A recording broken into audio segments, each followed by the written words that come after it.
Muchas gracias a Peco por la gentil invitación. Como siempre les he dicho, siempre que pueda yo aportar algo o crean ustedes que pueda hacerlo, siempre voy a estar con ustedes.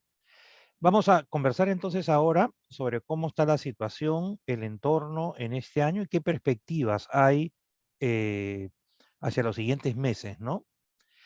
Entonces, lo primero que quería compartir con ustedes es que Perú enfrenta pues en este momento una tremenda incertidumbre, ¿no? Una incertidumbre que está en tres planos.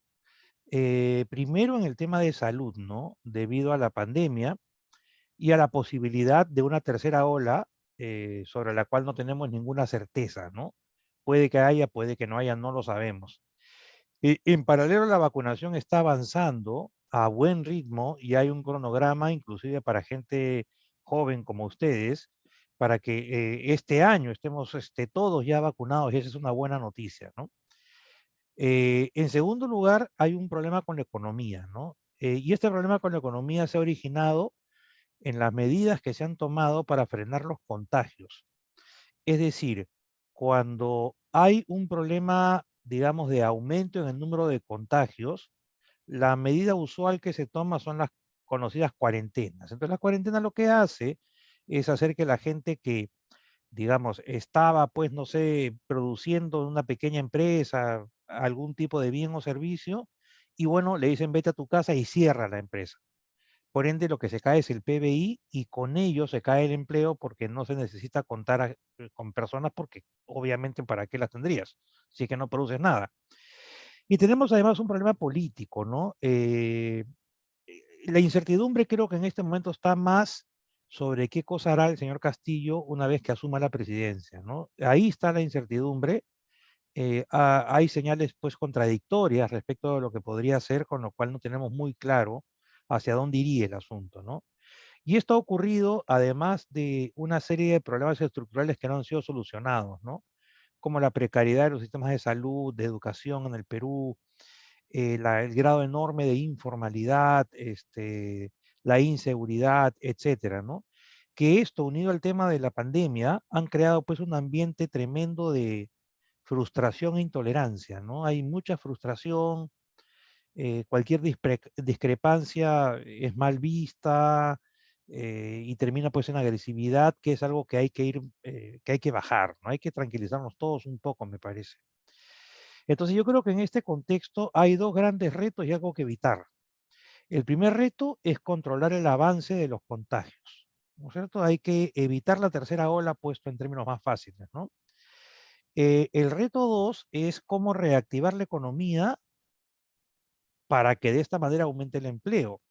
Es decir, lo que el ciudadano peruano o que vive en el Perú quiere en este momento es no contagiarse y tener chamba. Eso es lo que quiere. Lo demás son cosas que se pueden ir arreglando y se van y se esperemos que se vayan arreglando poco a poco. Pero en principio quieren no contagiarse y quiere chamba. Pero el camino para llegar a eso no puede ser a través de un esquema populista, sino un esquema que prometa gastar y gastar y gastar sin tomar en cuenta que el dinero pues no crece en los árboles, ¿no? Es decir, hay que, como buenos economistas saben ustedes que los recursos son escasos y por ende hay que saber cómo usarlos, ¿no es cierto? No hay que prometer cosas que no se van a poder hacer, ¿no? Entonces yo creo que van a haber 5 claves para la recuperación económica, ¿no? En cualquier orden están, ¿ah? El primero de ellos es que no haya tercera ola. El segundo de ellos es solucionar la incertidumbre política, ¿no? Tenemos un nuevo gobierno que va a asumir el 28 de julio en pocos días, en un contexto de extrema polarización y de baja credibilidad. En tercer lugar, va a ser muy importante que el sistema financiero siga siendo sólido. Y ahí va a ser clave el nombramiento de quién va al Banco Central y a la SBS, ¿no? Es fundamental eso de ahí. El cuarto punto tiene que ver con la posibilidad de gastar más. En este momento solamente puede el gobierno gastar más si es que se endeuda más o si es que le quita dinero a otro sector. Por ejemplo, le quita agricultura para dar la salud, por ejemplo, ¿no? Entonces, solo bajo ese escenario es posible mayor gasto público. El gobierno tiene ahora dinero, o sea, no es necesario tomar más deuda. con el dinero presupuestado se puede cubrir todo lo que se necesita en este momento y se es responsable fiscalmente hablando, ¿no? Entonces, y eso se asocia con el quinto punto. Tenemos que mantener la solidez macroeconómica. Es decir, la única manera de combinar la solidez macro con el bienestar microeconómico es a través de reformas, pero no perdiendo la solidez macro. Entonces creo que hay dos elementos en esa solidez. El primero es la estabilidad monetaria, cosa que se logra con un banco central pues independiente, como ya lo hemos visto en los últimos 20 años. Eso hay que mantenerlo. Y también nombrar en economía a una persona responsable en el sentido que vea gastos, vea ingresos, y si hay que endeudarse, pues endeuda, pero alguna cantidad razonable, ¿no? Y no llegar como en la década de los 80 a endeudarnos una barbaridad y después no tener cómo pagar, ¿no?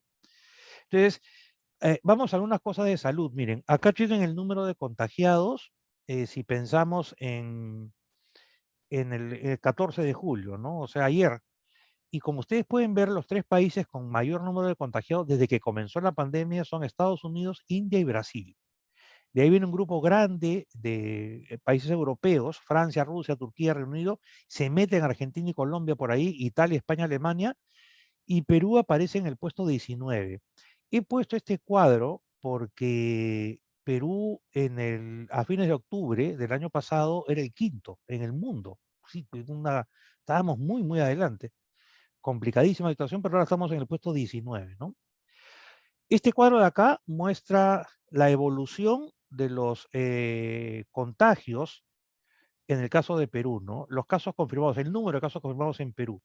Pueden ver ahí claramente la primera ola, este, que lo tienen pues ahí en el centro, ¿no? Tienen ahí la primera ola, acá, y acá está la segunda ola, ¿no? Ahí tienen las dos olas, y claramente lo que se ve es que la segunda ola ha sido terriblemente dura para Perú, ¿no?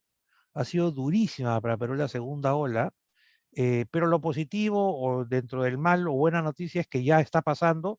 Como pueden ver ya al final a la derecha, el número de casos confirmados ha bajado notoriamente, ¿no? Ya estamos casi en los mínimos eh, que logramos entre la primera y la segunda ola. Esa es una muy buena noticia. O sea, aquí la chamba es evitar la tercera ola. Tanto es así que si ustedes miran, eh, acá tenemos, esperen, déjenme borrar esto. Bueno, después lo borro. Lo que tienen acá es claramente esto, ¿no? Por un lado, tienen que el número de nuevos casos confirmados por cada millón de habitantes, miren cómo bajan en todos los países, cómo baja en todos los países de América del Sur, ¿no? Colombia, Argentina, Brasil, Chile y Perú, importante esto de acá, Perú, es digamos, el país que más cae, ¿no? Miren el número de casos por millón, pero es el país que más cae, y esa es otra excelente noticia, ¿no? Ahora, ¿qué pasa si es que ponemos esto mismo, pero a nivel de otros países del mundo? Acá esto lo pongo van a ver por qué razón lo pongo.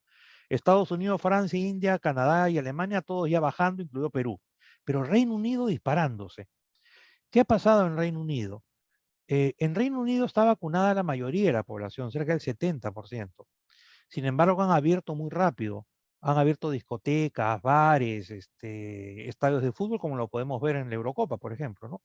Entonces, el resultado de eso es que los contagios han vuelto a subir. Moraleja, en Perú estamos haciendo las cosas mucho mejor en ese aspecto. Abramos lentamente la economía, porque si no vamos a estar en dificultades como lo está Reino Unido en este instante. En el número de fallecidos por toda causa pueden ver claramente lo siguiente, miren, el número de fallecidos por día más o menos en Perú desde hace 7, 8 años es 320 personas, que es la horizontal de color negro que está ahí. El trazo rojo comienza el primero de enero de 2020, era igual que cualquier otro año, comenzó la pandemia y miren cómo empezaron a subir los fallecidos. Tuvimos 2 picos de fallecidos en el año pasado a mitad de año, luego bajó y luego volvió a subir y la segunda ola fue durísima. Fíjense, no solamente fue más larga, sino que alcanzó un pico de fallecidos de 1.214 el 4 de abril solamente en un día, pero luego ha ido bajando. Y la última data que tenemos al 12 de julio estamos en 474 fallecidos, que está, como ustedes pueden ver, en la línea roja punteada, casi ya alcanzando otra vez los mínimos que tuvimos en noviembre del año pasado, ¿no? Ojalá esto se mantenga, no haya tercera ola, y esto no quita decir que en Perú ha habido en total más de 200.000 fallecidos. Acá tienen el número de fallecidos por cada millón de habitantes y acá está Reino Unido, miren, casi en cero. ¿Por qué? Porque lo que hace la vacuna no es evitar que te contagies. Lo que hace la vacuna es evitar que se te complique. Y por esa razón es que el número de fallecidos en Reino Unido apenas ha subido. Está pegadito al eje horizontal. Eh, digamos, genera daño, pero si estás vacunado estás protegido y ese daño no se complica. Eso es lo que quiero decir. En el caso de Perú, miren la caída tremenda, pero ¿qué pasa si esto lo vemos a nivel de América del Sur? Estos números de fallecidos por millón de habitantes. ¿Ah? Miren, Perú igualado con Chile, con Brasil más o menos, por debajo de Argentina y Colombia, ¿no? Perú con Uruguay, Chile. Pero si ustedes miran el cuadro anterior, miren los de abajo. Y ahora miren esto. América del Sur está con un nivel de contagios por millón más alto que el resto del mundo, por ejemplo. Ese es un tema. Y estas mejorías están asociadas a la vacunación, ¿no? En el caso de Perú, fíjense ustedes, estamos cerca de tener el 20% de la población vacunada, que no es poca cosa, pues, ¿no? Porque fíjense que si retroceden su mirada y van al 24 de febrero, por ejemplo, el 24 de febrero fue la fecha en que Perú comenzó a vacunar. ¿Ok? Miren que Perú comenzó a vacunar cuando Israel, por ejemplo, por mencionar a cualquiera, Israel ya tenía, cuando Perú comienza a vacunar, ya tenía más o menos el 50% de población vacunada. O sea, el problema de Perú es que hemos empezado muy tarde a vacunar. Hemos empezado a vacunar recién en febrero. Ahora estamos recién subiendo ya, ¿no? Pero ahí vamos. Vamos al tema político. Miren, acá estos son los resultados oficiales de primera vuelta, ¿no? Y me parece que acá lo más importante que debe quedarles es que en Perú hay 24 millones y medio de electores hábiles. En la primera vuelta votaron 17 millones. Esto es el 70%. ¿Ok? O dicho de otra manera, el número de ausentes fue de 7.301.000. Ese número de ausentes superó a los 5 primeros. O sea, ausentes ganó la elección. Y si le agregamos a los ausentes blancos y nulos, ausentes más blancos más nulos, suman más que los 7 primeros. Con lo cual, la opción de no votar, o votar blanco, o votar nulo, es la que ha ganado la elección. Y eso de ahí tiene una importancia enorme, ¿no? Porque eso significa que la población mayoritariamente no está con ninguno de lo que está acá.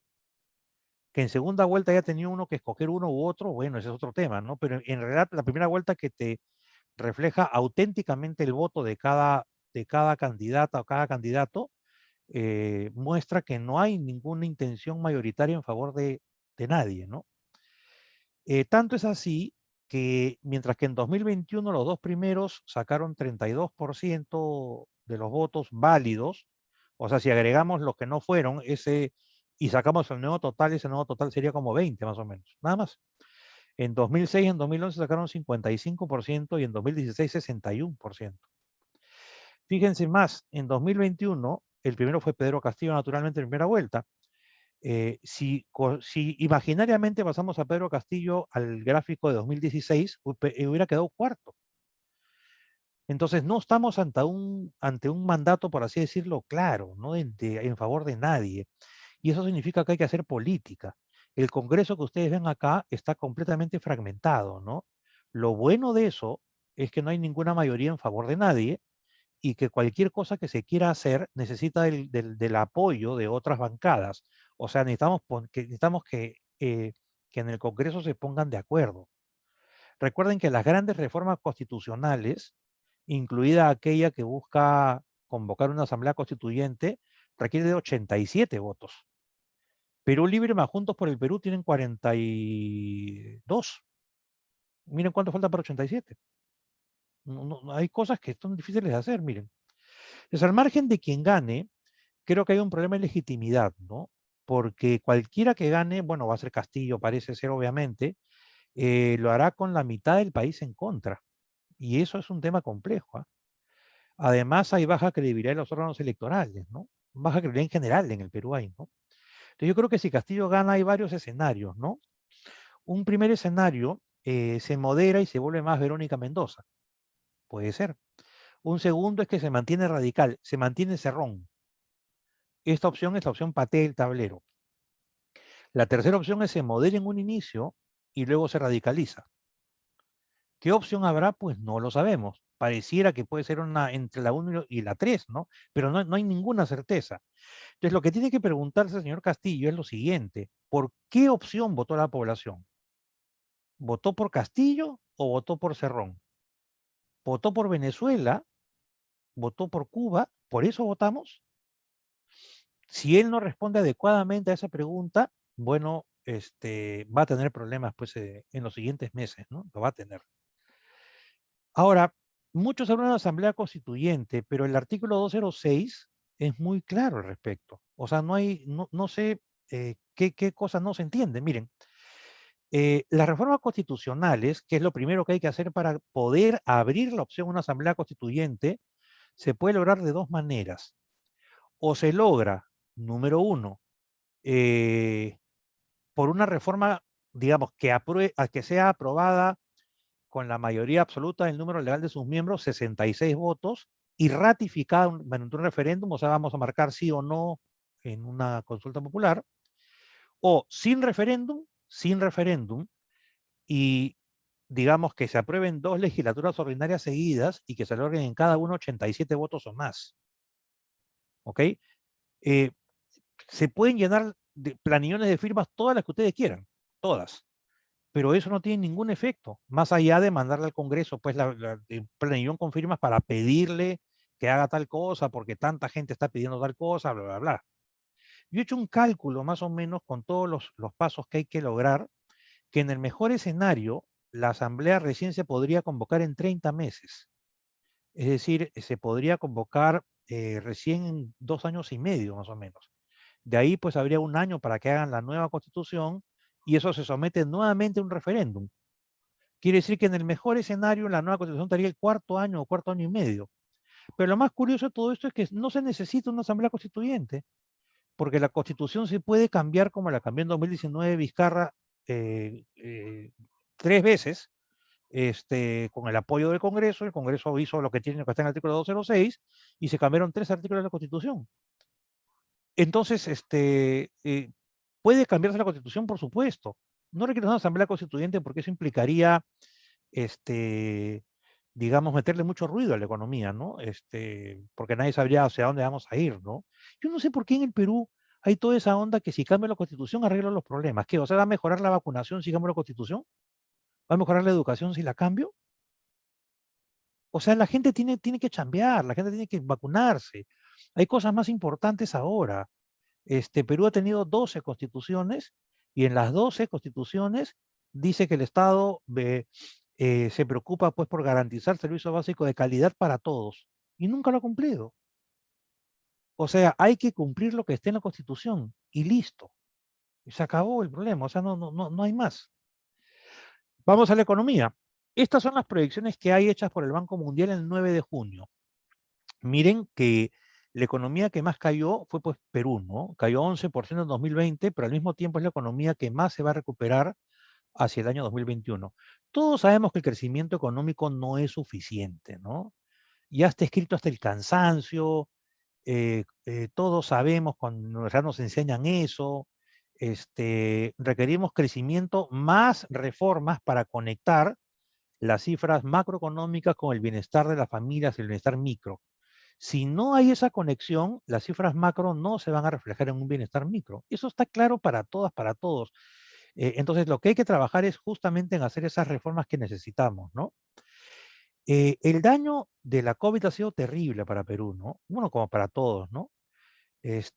Como ven, este cuadro muestra la caída del PBI, digamos, mensual, desde enero del año pasado. Miren cómo cayó hasta 39% el PBI en abril, y de ahí hemos ido cayendo cada vez menos hasta que ya estuvimos en positivo en el mes de diciembre, por fin. Pero nuevamente la segunda ola, nueva cuarentena, otra vez se cae el PBI. Y ahora lo han abierto, está abierta la economía de nuevo, y miren los buenos resultados que tenemos. Pero esto no implica dejar de lado que se perdieron en total más 2.261.200 empleos formales, y que la pobreza pasó de 20.2% en 2019 a 30% en 2020. Estamos a pasarlo. Quisiera que vean esto de acá, bueno, puede ser más interesante, ¿no? Acá tienen la variación del PBI mensual desde enero de 2017. Miren cómo se da la caída descomunal en 2020, pero luego miren cómo se ha mejorado en marzo y abril, ¿no? En 2021, ¿no? Y este es el primer impacto claro, miren.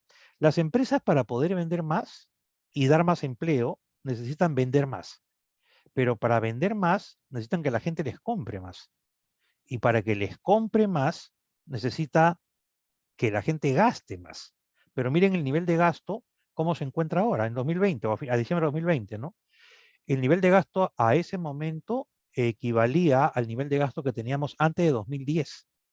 O sea, la pandemia ha retrocedido a la economía peruana 10 años, ¿ok? Y entonces, si nosotros queremos que haya más gasto, necesitamos que haya más chamba. Y si necesitamos que haya más chamba, necesito que haya más inversión. Entonces, la única forma de salir de este atolladero es que haya más inversión. Además, si hay más inversión, hay más chamba, por un lado, y además, como hay más producción, como consecuencia de más PBI, hay más recaudación tributaria. Y entonces el Estado tiene la plata para poder gastar en lo que cree conveniente gastar, el nuevo gobierno, ¿no? Si no, no va a tener de dónde sacar. O sea, no hay más truco, no hay nada oculto acá, ¿no? La pobreza, como ustedes pueden ver, pues subió 10 puntos porcentuales, ¿no? Es nada tremendo, ¿no? 3 millones de nuevos pobres, y esto nos retrocedió a 2020, miren a 2010 otra vez. Ahí está, números. Los departamentos más pobres ahora en Perú son Ayacucho, Cajamarca, Huancavelica, Huánuco, Pasco y Puno. Y los menos pobres son Ica y Madre de Dios. ¿Ok? Ese es el mapa que el INEI nos ha presentado, que corresponde a 2020, ¿no? Esa es la situación post-COVID, ¿no?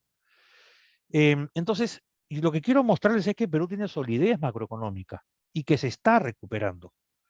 Pero está claro que eso no es suficiente, más nunca ha sido suficiente, ¿no? En las reuniones de APECO lo he dicho, lo vengo diciendo hace años, pero años, ¿eh? Necesitamos hacer reformas para poder conectar la bonanza macro con el bienestar micro. Reformas en salud, en educación, en pensiones, en la reforma tributaria, la reforma en la seguridad, ¿no? No podemos estar en un país tan inseguro, ¿no? Y todo esto pasa ahora por bajar la incertidumbre. Y la incertidumbre se baja con información.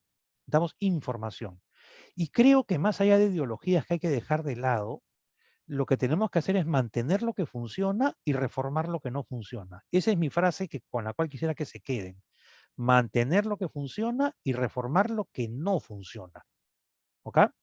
Entonces veamos qué es lo que funciona y qué es lo que no funciona. Acá tienen la evolución del PBI por habitante para América Latina entre 2000 y 2020, variación anual promedio, ¿no? Perú ha tenido el mayor crecimiento promedio anual del PBI por habitante entre 2000 y 2020. Mal distribuido, sí, porque no hay reformas, pero que es el mayor, no hay duda alguna. Se espera que este año el PBI crezca 10,7%. Esta es la proyección del BCR, la proyección del Banco Central, muy por encima de todo el resto de países, como pueden notar, ¿no? Eh, además ya, como les decía, el PBI se viene recuperando. Acá lo tienen en forma de gráfico. El gráfico con color rojo muestra cómo el PBI se cayó en el segundo trimestre del 2020 tremendamente, caímos 30%, y luego hemos venido creciendo, creciendo, creciendo, y ya estamos en el campo positivo. Eso no se puede detener. Y si ustedes ven arriba, esto se iba abriendo por fases, ¿no? Cada fase ha implicado abrir algo nuevo, ¿no? porque las fases implican la apertura que va de menor aglomeración a mayor aglomeración, ¿ok? Entonces, una clave acá clarita que sale del gráfico nada más es que para que la economía no se caiga, necesitamos evitar que haya cuarentenas, pero para evitarla necesitamos evitar que suban los contagios, o sea, la tercera ola. Esto lo vamos a pasar, y este es un gráfico que a muchos les va a molestar, ¿no? Porque me refiero no a ustedes, no me refiero a muchos en el sentido de los fanáticos, ¿no? Ustedes son estudiantes, son pensantes, ¿no? Pero el fanático que no piensa ve esto y se molesta, pues, ¿no? Pero son números. Con la Constitución del año 79, Perú fue la economía que menos creció en América Latina. Y uno puede decir, pero Perú tuvo crisis de deuda, un montón de cosas. Bueno, los demás también lo tuvieron, pero Perú fue la economía que menos creció. Con la del año 93, con la del 93, fuimos la que más crecimos. ¿Ok? ¿Y saben por qué lo pongo? Porque lo curioso es que en ambas constituciones está escrito que Perú es una economía social de mercado. ¿Se dan cuenta?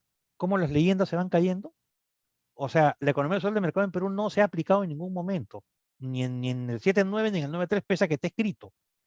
Entonces no sé por qué toda esta onda de querer escribir un nuevo texto constitucional para que esté tu firma. No entiendo esa cuestión. O sea, lo que hay que hacer es tener claro que el crecimiento económico se puede lograr sin mayores problemas, pero es una condición necesaria, pero no suficiente para elevar el bienestar.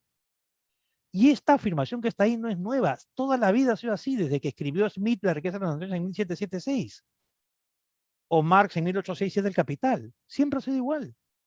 ¿Ok? La clave está en las reformas. Entonces, si no queremos un gobierno mediocre, necesitamos que sea reformista, que ponga todas las pilas en las reformas, y para eso el Congreso tiene que apoyar. Yo me pregunto, ¿sabrán los congresistas electos algo de lo que estoy hablando en este momento? Y lo digo con mucho respeto, ¿ah? ¿Tendrán idea de lo que estoy diciendo? Perú tiene la menor inflación promedio anual de América Latina. El dato es dato, o sea, ahí tiene la estabilidad monetaria en su máximo esplendor, dato frío. La inflación está bajo control totalmente. Recuerden que el BCR tiene un rango meta de entre 1 y 3%, y ahí tienen pues claramente 2017 en adelante, tienen muy claro que la inflación está dentro del rango meta, ¿no? Ahí lo tienen clarito. Eso no se puede cambiar. Y para que se convenzan un poco más, acá tienen la inflación por quinquenio desde 1901, ¿ok? Y ahí tienen que la inflación más baja por quinquenio se ha logrado con la ley orgánica actual, o sea, con el marco legal que tenemos ahora. ¿Ok? Lo tienen a la derecha. Esto va desde 1901, ¿eh? Miren lo que estoy hablando, hace 120 años. Entonces no hay engaño tampoco. El déficit fiscal, que es el exceso de gasto sobre ingresos, Perú, en el caso de Perú, es súper sólido, fíjense. Sólido en el sentido que el déficit fiscal es pequeñito en Perú, ¿no? Miren, el promedio de los años 80 fue 8,6% del PBI, en los 90 3,1% del PBI, y ya en el siglo XXI solo 0,6% del PBI. O sea, ministros de Economía súper responsables. Eso es lo que hay que mantener, porque la inflación baja, el crecimiento, el déficit fiscal son condiciones necesarias para que puedas hacer los cambios que te lleven al bienestar de todos. Sin esto, es como que quieras construir una casa sin cimientos, sino estos son los cimientos de la economía. Entonces, esto de acá tienes que, o sea, la economía es una ciencia que tiene límites, como todo el mundo sabe, ¿no? No es elástica la economía que puede hacer lo que sea, no. Déficit fiscal bajo o cero si es posible, estabilidad monetaria, supervisión financiera sólida, crecimiento económico, estas son todas condiciones necesarias. De ahí en más tiene que hacer reformas. Si no, no se logra nada, ¿no? Vamos a pasar esto. Espérense, vamos a esto acá primero, el anterior. Miren, arriba a la izquierda está el déficit fiscal proyectado, miren. En 2020, como consecuencia de la pandemia, el déficit fiscal fue 8,9% del PBI. Para este año se espera sea 4,5% del PBI, la mitad, y para 2022 3,1% del PBI. Eso es ser responsable. Esta proyección la está dejando el gobierno actual al gobierno que viene. ¿Ok?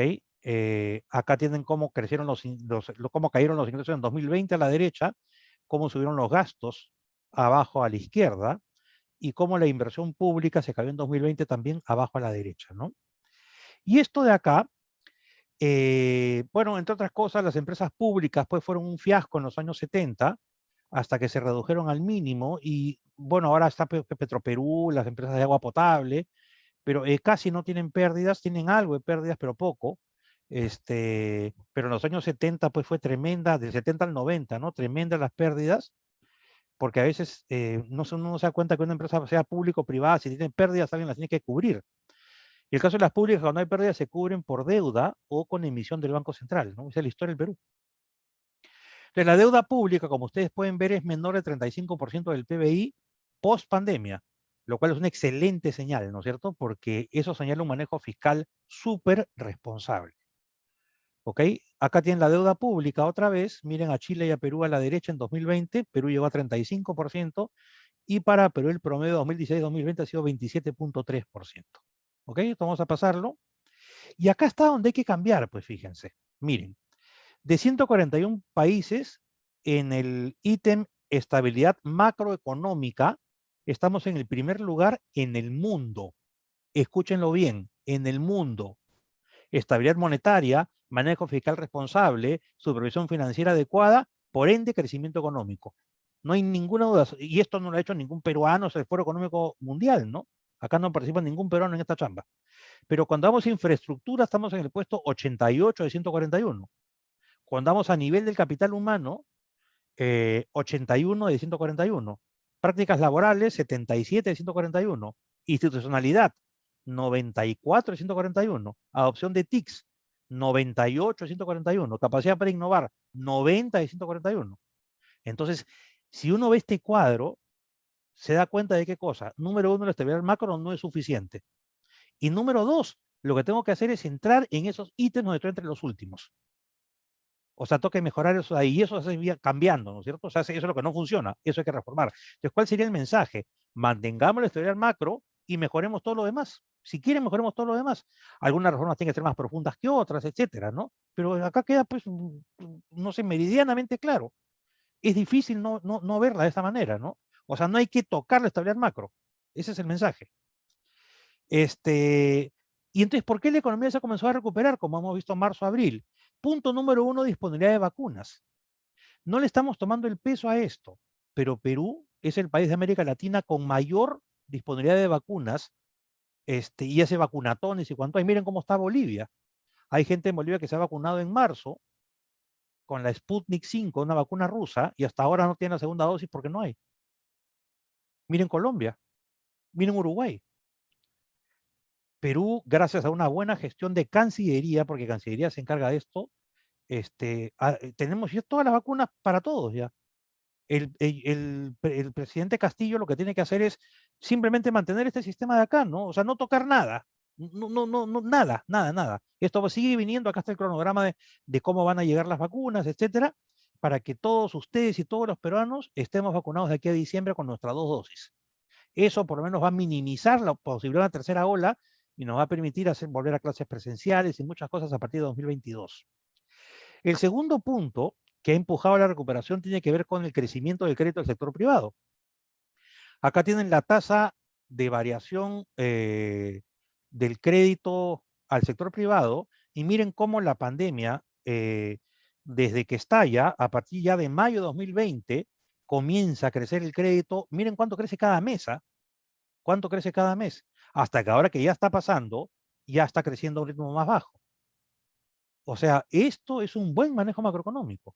O sea, en el momento que más necesitabas, hace crecer más el crédito y después cuando ya no, porque la economía se está recuperando, empiezas a aguantar ese crecimiento. Segunda razón por la cual crecemos. Y esto ha impactado sobre la inversión privada, como ustedes pueden ver, creciendo 15,5 este año, ¿no? Se espera un crecimiento más lento en 2022, eso sí. El tercer punto tiene que ver con una mejora notable del entorno económico externo. Los metales son el mejor indicador, ¿no? Miren cómo ha subido el cobre, el zinc y el oro. O sea, si no aprovechamos minería acá, ya estamos hechos, pues, ¿no? ¿Por qué aprovechar minería? Insisto, más de fanatismos. Miren, el señor Castillo ha prometido muchas cosas. Necesita plata. ¿De dónde la va a sacar? De los impuestos que todos pagamos. Ya, vamos a ver impuestos entonces. ¿De dónde? ¿Quién es el que más paga en impuestos? Minería. ¿cuánto del total recaudado corresponde a minería? La mitad. O sea, si el señor Castillo quiere cumplir con sus promesas, tiene que dejar que funcione minería. Por eso es que Pedro Franca ha sido muy cuidadoso en decir, minería vamos a promoverla. Porque tienen que promoverla, porque si no, no van a tener de dónde sacar el dinero para poder cumplir con las promesas que ellos mismos han planteado. Esto no requiere estatizar nada, ni mucho menos, nada. Simplemente cobra bien tus impuestos y esos impuestos aplícalos en el bienestar de la población, salud, educación. Y vamos, caminamos. Acá están las exportaciones, la balanza comercial súper positiva en Perú. Y la inversión pública ha crecido mucho con Waldo Mendoza, algo que poco se le reconoce, por ejemplo. Ha crecido un montón con Waldo Mendoza. Se espera que este año esté creciendo en torno de 19% más o menos, que es bastante, que es el cuarto motor que ha empujado, ¿no? Entonces, esos 4 razones han hecho que la economía crezca. Desde luego, cada uno le pone más importancia al que cree conveniente, ¿no? Pero la estabilidad macroeconómica es fundamental, ¿no? Termino dime 3 minutos. Este cuadro de acá muestra que para que el PBI suba, tiene que subir la demanda interna. Para que suba la demanda interna, hay que tener más plata para gastar. Para gastar más, necesitamos chamba. Para tener chamba, necesitamos que alguien nos contrate. Llámelo emprendedor, empresario, inversionista de cualquier tamaño. No importa el nombre que le quieran poner. Si tenemos eso, la economía comienza a progresar y a mejorar rápidamente. La dolarización del crédito ha bajado tremendamente. Miren, en 2001, por ejemplo, el 78% de los préstamos eran en dólares a gente que ganaba en soles. Ahora miren, 20%. O sea, la gente se ha solarizado, sí que existe la palabra, ¿no? Cierro con este gráfico de acá, miren, el tipo de cambio en el Perú viene subiendo, ¿no? El trazo rojo acá es el tipo de cambio nominal en Perú comparado con los de Chile, Colombia y México. Lo positivo acá es que el tipo de cambio es menos volátil. Recuerden que el Banco Central solamente atenúa fluctuaciones bruscas del tipo de cambio, no evita, digamos, su aumento o su bajada, atenúa los movimientos del mercado nada más. ¿Y por qué está subiendo? Bueno, por un lado, en los últimos 2 meses se han ido del Perú 13.000 millones de dólares, y uno puede decir, ¿se han ido los dólares extranjeros? No, la inversión extranjera se ha quedado. La que se está yendo son dólares de peruanos. Y mucha gente está comprando dólares por temor a la incertidumbre. La incertidumbre es veneno para la economía. Eso es una cosa que tenemos que tener claro, ¿no? Quería cerrar con esto. En los últimos días, semanas, ha habido un aumento en el precio de muchas cosas, ¿no? De primera necesidad. ¿Qué cosa lo explica? 3 razones claritas. Primera razón, aumento del tipo de cambio. Lo que ha aumentado es todo lo que es importado o todo lo que usa insumos importados. O sea, primer efecto que hay que neutralizar, hay que hacer que ese tipo de cambio baje, pero para eso hay que calmar a la población. O sea, si yo estoy con la población que más necesita, entonces tengo que dar señales para que ese tipo de cambio baje, dada la tranquilidad que voy a generar con las señales que voy a dar. Si no, todo lo que dije fue un discurso nomás. 2, las cotizaciones internacionales han subido del maíz, del trigo, del petróleo. ¿Por qué ha subido todo a nivel internacional? Porque para enfrentar a la pandemia se inyectó mucha liquidez a la economía mundial y esa liquidez hizo que los precios subieran. Tercera razón, los fletes, que son el costo del servicio de transporte, o sea, traer en barco, pues, por ejemplo, las laptops o los celulares de China, por ejemplo, ya, se han triplicado de precio en solamente 3 meses. ¿Ok? Eso pasa cuando le metes mucha plata a la economía mundial, pues. Por eso es que como economistas, y con esto termino, ¿saben qué nos toca? Nos toca siempre ver lo que se ve y ver lo que no se ve. ¿Ok? Lo que no se ve son los efectos posteriores que genera cualquier medida. Cuando alguien decía, todo el mundo decía, hay que meter plata, hay que meter plata. Y decía, pero a ver, vamos a ver si metemos plata, ¿cómo la vamos a poner? ¿A quién se la vamos a dar? Porque tenemos que evitar que esto se refleje en mayores precios dentro de un tiempo. Y muchos me decían, ya veremos en ese momento. Bueno, ya estamos en el momento, ¿y ahora qué hacemos? El pan está subiendo. El pollo está subiendo bárbaramente. ¿Por qué? Porque el pollo come, pues, maíz, y el maíz importa. El pan sube porque el pan se hace con trigo, y el trigo ha subido. Y además hay un tipo de cambio más alto, con lo cual tienes más, que el tipo de cambio sube por un lado y por otro lado sube el precio mundial, entonces sube el flete, tienes todo el rompecabezas para que explote el precio, ¿no es cierto?